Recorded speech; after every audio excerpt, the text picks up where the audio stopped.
tetap melakukan perawatan berkala kendaraan sesuai dengan standar operasional prosedur yang telah ditetapkan oleh perusahaan.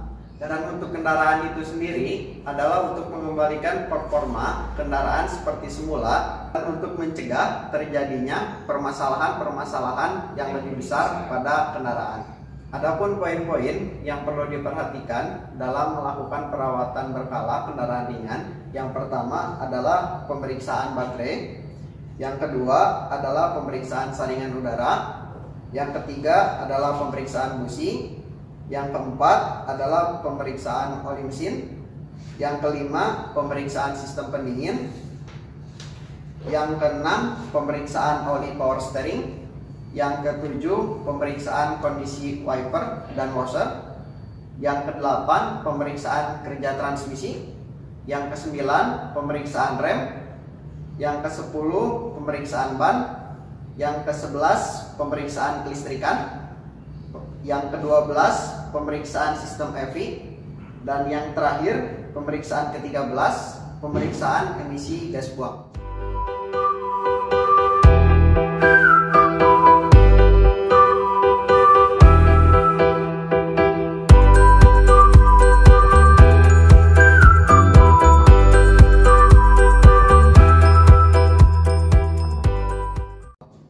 Adapun peralatan yang perlu dipersiapkan sebelum kita melakukan perawatan kendaraan, yang pertama adalah kunci ring seperti ini.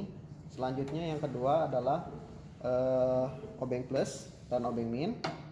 Terus ada filler gauge. Terus ada tang kombinasi dan tang long nose. Ada palu besi, ada palu karet. Selanjutnya ada kunci pas, ada kunci busi, dan langsung ke bagian atas. Di bagian atas ada hidrometer yang berfungsi untuk mengukur berat jenis cairan aki, dan di sampingnya ada avometer yang berfungsi untuk mengukur tegangan, hambatan maupun arus jika diperlukan. Dan di sampingnya ada kunci busi yang dipergunakan untuk membuka busi. Sampingnya lagi ada radiator cap tester seperti ini. Radiator cap tester ini berfungsi untuk mengetahui kebocoran pada sistem pendingin. Dan yang di sampingnya ada scanner yang berfungsi untuk mengetahui gangguan-gangguan pada sistem EV.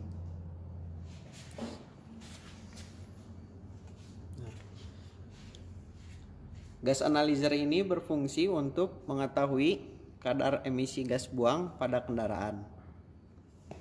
Untuk selanjutnya, Bapak akan mempraktikkan poin-poin yang telah tadi Bapak jelaskan. Namun sebelum Bapak mempraktikkan, sebaiknya kita mengamankan kendaraan tersebut agar terhindar dari lecet dan sebagainya dengan mempergunakan side cover seperti yang berada pada samping Bapak ini. Side cover terletak di bagian kiri dan kanan kendaraan. Selanjutnya masuk ke bagian kemudi. Di bagian kemudi ini ada pelindung setir dan ada juga seat cover, pelindung dari jok. Terus ada juga handle cover, pelindung dari tuas pemindah transmisi, serta pelindung dari tuas rem parkir. Untuk pemeriksaan poin yang pertama adalah pemeriksaan baterai. Yang pertama, periksa terminal baterai, terminal positif, dan terminal negatif. Kedua terminal ini harus terbebas dari jamur, seperti terminal positif dan terminal negatif ini yang berada dalam kondisi bersih. Dan selanjutnya poin yang kedua adalah pemeriksaan ketinggian air baterai. Ketinggian air baterai bisa lihat di sini ada tulisan lower level dan tulisan upper level. Dan untuk ketinggian air baterai yang bagus itu berada di atas lower. Nah, seperti baterai ini. Untuk memeriksa kualitas air baterai, Kita buka terlebih dahulu, tutup baterainya. Selanjutnya kita lihat cairan baterainya. Kalau ada kotoran yang berada di dalam air baterai. Selanjutnya poin yang keempat, kita akan melaksanakan pemeriksaan berat jenis baterai dengan menggunakan hidrometer. Langkah yang pertama, kita buka terlebih dahulu.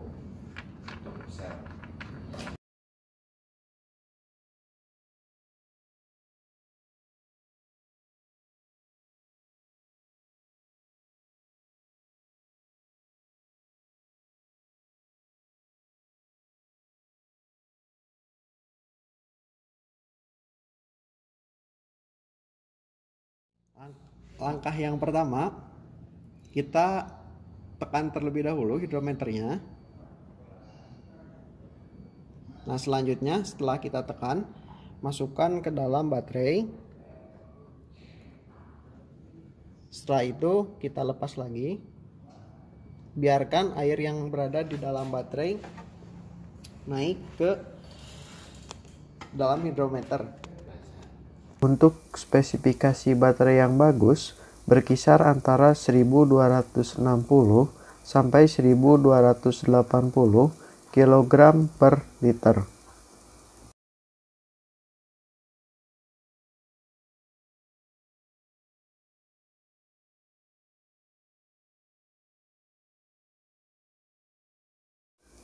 Untuk selanjutnya, kita akan melakukan pengukuran tegangan baterai. Pertama, putar selektor pada avometer ke angka 50. Selanjutnya, tempelkan probe positif ke terminal positif baterai dan probe negatif pada avometer ke terminal negatif baterai. Lalu, baca pada skala ukuran yang ada pada avometer.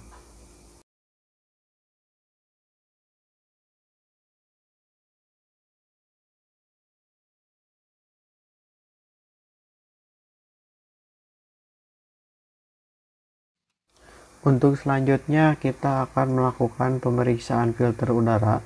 Terlebih dahulu kita buka pengunci rumah filter udaranya dan keluarkan filter udaranya dari rumah.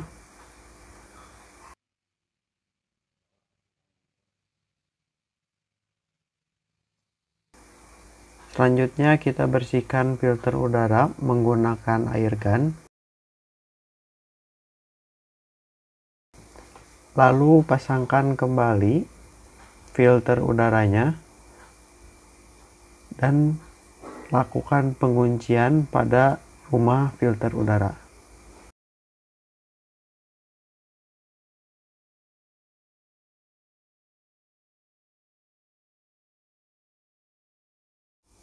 Pemeriksaan yang ketiga adalah pemeriksaan busi. Lepas terlebih dahulu tutup businya. Selanjutnya lepas busi menggunakan kunci busi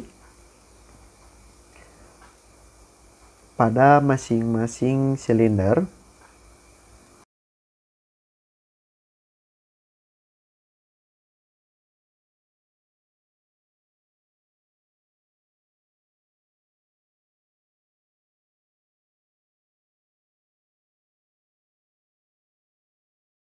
Selanjutnya perhatikan bagian pada elektroda busi. Tampak terlihat elektroda busi berwarna hitam. Perhatikan juga bagian pada keramik atau pada bagian insulator busi. Kalau terjadi kerusakan pada bagian tersebut. Setelah dibersihkan, maka langkah selanjutnya adalah melakukan pengukuran celah busi. Jika celah busi terlalu renggang, maka kita dapat mempergunakan palu untuk merapatkan celah tersebut.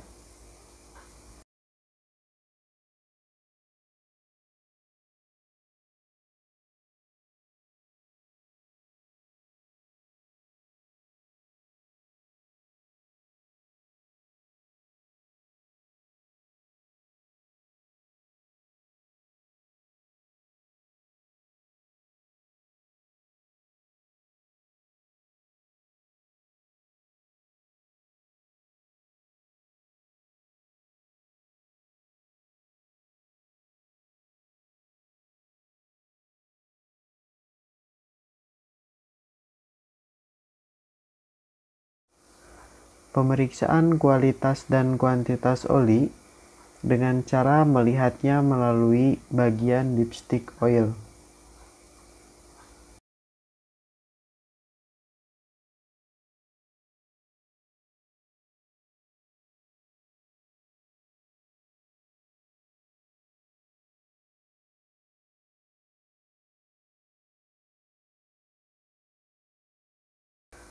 Poin yang kelima adalah pemeriksaan sistem pendingin.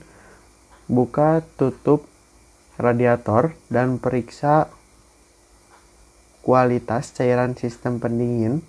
Kalau terjadi percampuran antara air radiator dengan minyak. Selanjutnya, periksa ketinggian dari reservoir tank harus berada di atas batas minimal. Untuk selanjutnya, kita menggunakan special service tool, radiator cap tester, guna mengetahui kebocoran sistem pendingin, serta mengetahui ketahanan dari tutup radiator tersebut, apakah masih layak untuk digunakan atau tidak.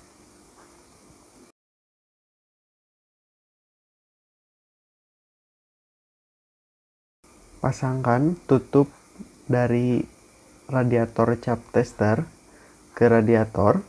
Setelah itu, pompa radiator cap tester sampai menunjukkan angka tekanan 50.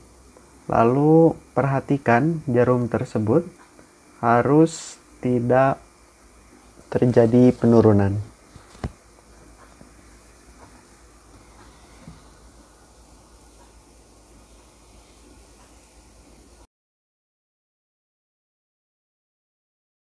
Pemeriksaan oli power steering harus berada di atas batas minimal.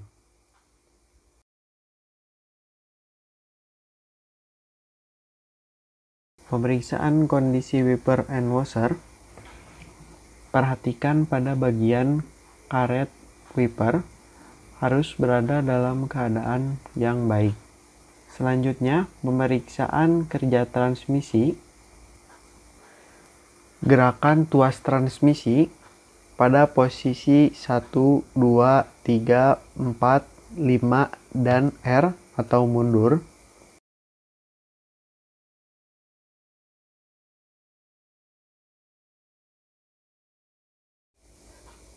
Pemeriksaan yang ke-9 adalah pemeriksaan pedal rem. Periksa free play pada bagian pedal rem ketika pedal rem tersebut diinjak dan dilepaskan. Pemeriksaan kondisi ban, salah satunya meliputi pemeriksaan tekanan ban. Tekanan yang baik berada pada tekanan 29 psi. Poin 11, pemeriksaan kerja sistem kelistrikan meliputi pemeriksaan lampu kepala, lampu jauh, dan lampu dekat, pemeriksaan wiper, pemeriksaan sein, baik itu sein kiri maupun sein kanan,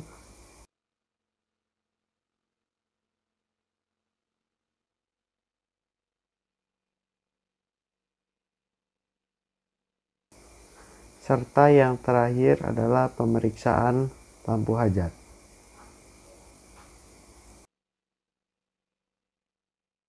Poin ke-12, pemeriksaan sistem EV.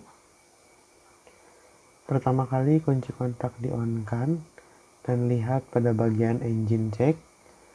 Selanjutnya pasang jumper pada pin TE1 dan pin TE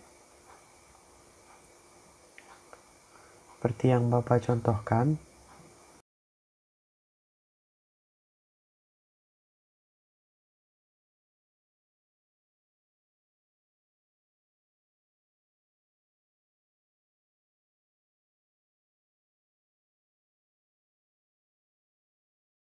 Selanjutnya kunci kontak on-kan dan dilihat pada bagian engine check berkedip secara terus-menerus. Kita coba cabut salah satu sensor dan kita kunci kontak di on-kan lagi, maka check engine akan menyala sesuai dengan kedipan pada sensor yang tadi kita cabut. Bisa dilihat kedipan itu menandakan kedipan 31.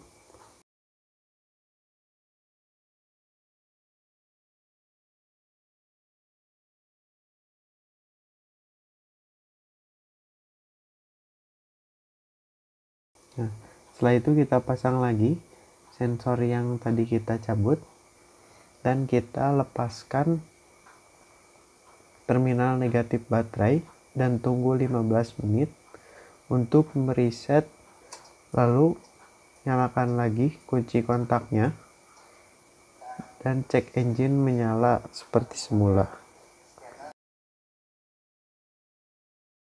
Dan sistem injeksi kita menggunakan scanner tipe Ultrascan P1, di mana untuk tipe FV jenis ini masih non OBD2 atau masih OBD1.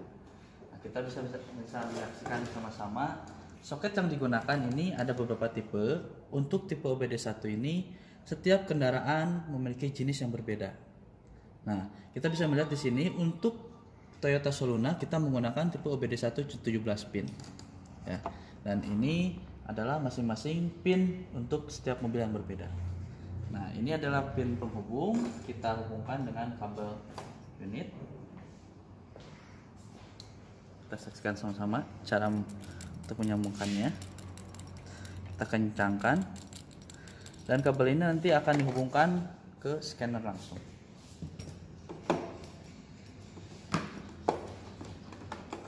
Nah, untuk scanner yang bisa digunakan ada berbagai tipe, namun tetap penggunaannya untuk kendaraan jenis ini menggunakan tipe soket OBD1.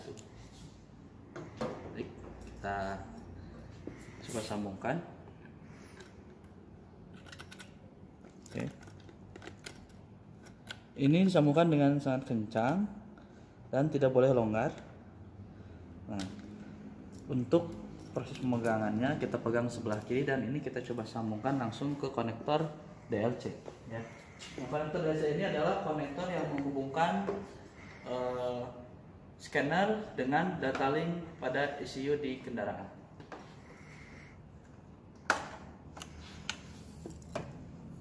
Oke, kita lihat. Nah, setelah terhubung dengan baik, kita simpan. Ya, kita bisa kerjakan sama-sama. Kemudian kendaraan dinyalakan.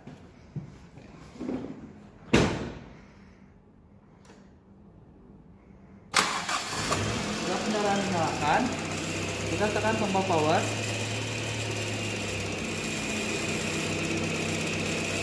Nah, kita bisa pilih nomor 1 untuk scan.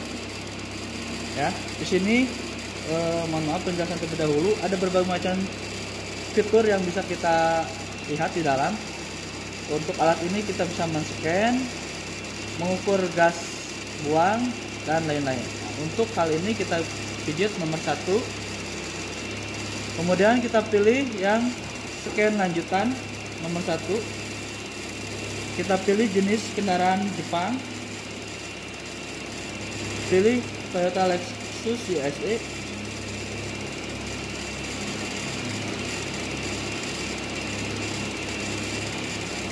Kita pilih Toyota.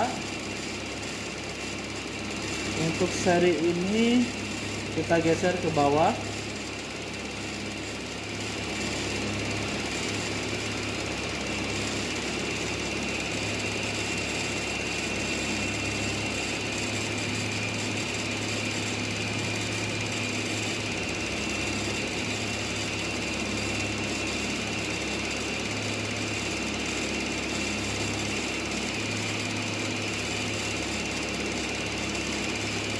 Kita pilih Corolla nomor 8.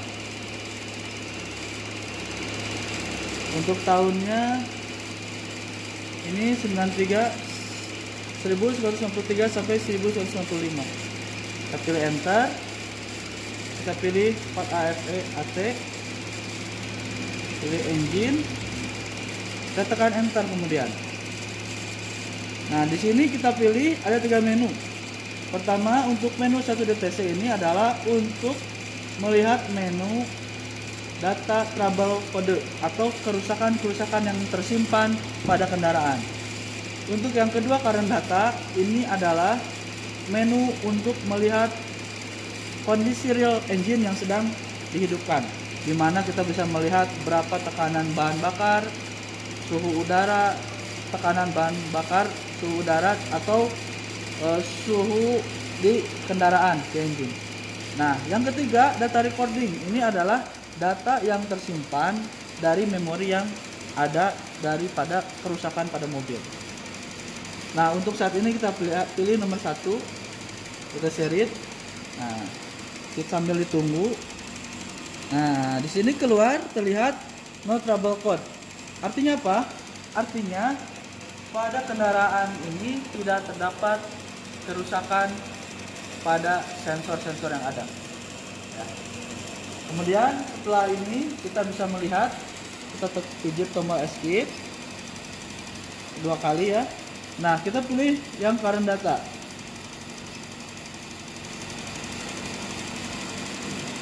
Nah, di sini kita bisa melihat secara real time apa saja yang ada di dalam. Kita bisa melihat berapa kecepatan sudut pengkabutan injektor, sudut pengapian, kecepatan engine, suhu temperatur udara dan pendingin, serta cara kerja atau tegangan yang bekerja pada sensor-sensor.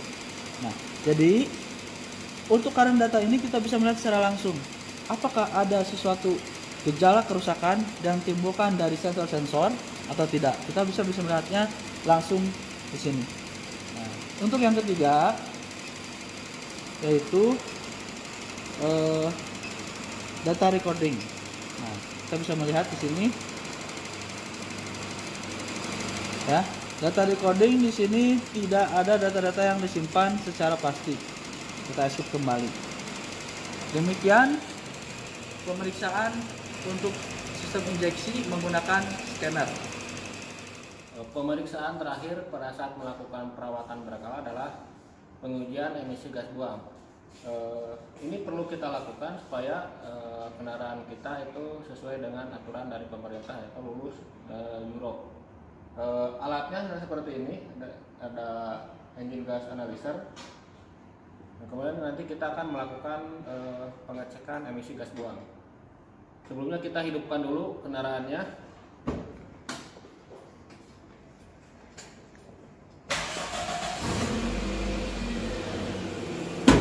Kemudian kita pasang probe-nya pada knalpot.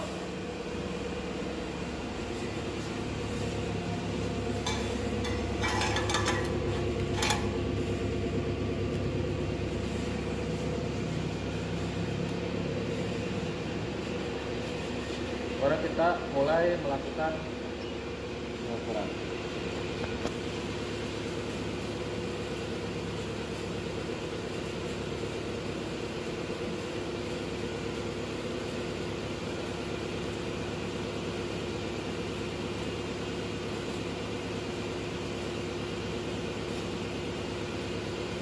Pengukuran ini kita lakukan kurang lebih ada 300 detik atau kurang lebih 5 menit.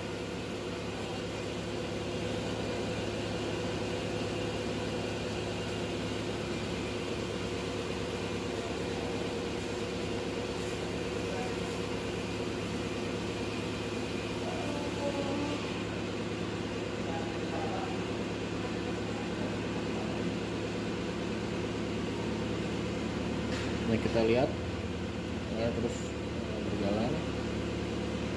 Di sini ada karbon dioksida, kemudian ada hidrokarbon, ada NOx, kemudian karbon dioksida, kemudian oksigen, ada AFR-nya dengan temperatur kurang lebih 33,8 derajat Celcius.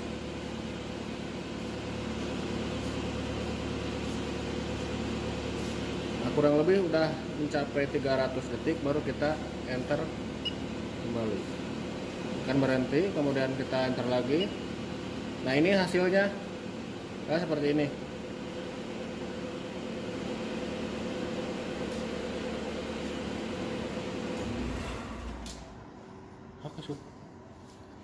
Nah, karbon dioksida di sini ada minimalnya 0,56, kemudian maksimalnya 01,38, hasilnya adalah 01,12. Jadi masih di bawah standarnya, di standar maksimal. Jadi kendaraan ini masih bisa dipakai. Kemudian karbon dioksidanya itu batas minimalnya 5,69, maksimalnya 14,98, dengan hasilnya adalah 14,60. Kemudian hidrokarbonnya 0,90, maksimalnya 264, hasilnya adalah 242. Kemudian oksigennya 0,4%, kemudian maksimalnya 0,1, hasilnya adalah 0,23%. Kemudian NOx itu 0, kemudian AFR-nya batas minimalnya 12,24, maksimalnya 12,53, hasilnya 12,40. Kesimpulannya adalah kendaraan ini masih layak pakai dan masih memenuhi dari emisi gas buang. Demikianlah proses perawatan berkala pada kendaraan Toyota Soluna jenis EV non-OBD. Kami mengharapkan adik-adik sekalian dapat memahami dan dapat melaksanakan kegiatan praktek secara real pada saat kegiatan pembelajaran tatap muka. Kegiatan pembelajaran ini merupakan salah satu program kegiatan praktek kerja lapangan berbasis proyek yang dilaksanakan secara virtual. Kami, segenap tim penyusun video pembelajaran ini, mengucapkan terima kasih dan tetap semangat. Terus belajar, jangan terpengaruh dengan kondisi saat ini. SMK bisa! Wassalamualaikum warahmatullahi wabarakatuh.